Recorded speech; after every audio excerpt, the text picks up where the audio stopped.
নানান রকমের বাহার, কখনো একেবারে দেশীয় খাবার, কখনো বা বিদেশি ছোঁয়া, কিন্তু হতে হবে জমজমাট এবং দারুণ সুস্বাদু। জমিয়ে জলযোগে যিনি আমাদের রান্না শেখাতে এসেছেন, সেই রাঁধুনি এসেছেন উত্তরপাড়া থেকে, নাম বর্ণালী বিশ্বাস। রান্না বান্নার শখটা তোমার কবে থেকে? ছোটবেলা থেকে। ছোটবেলা থেকে কার কাছ থেকে মেনলি শেখা?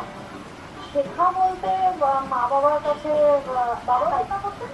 মা রান্না করতে ভালোবাসে, মা রান্না করতে ভালোবাসে, সেখান থেকে হাতে করি। বাড়িতে করতে পারতাম না, দিদা বাড়িতে গিয়ে করতাম। ও কেন বাড়িতে গিয়ে বারণ করা হতো? বারণ করা মানে হাত করে যাবে। হ্যাঁ, যেটা বাবা মার চিন্তা যেটা হয়ে থাকে।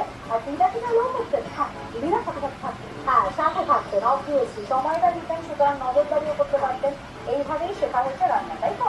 বেশ, তাহলে কি খাওয়াচ্ছ আজকে? কি জড়িয়ে মনোযোগ বানাচ্ছি আমি চিজি চিকেন টাচ।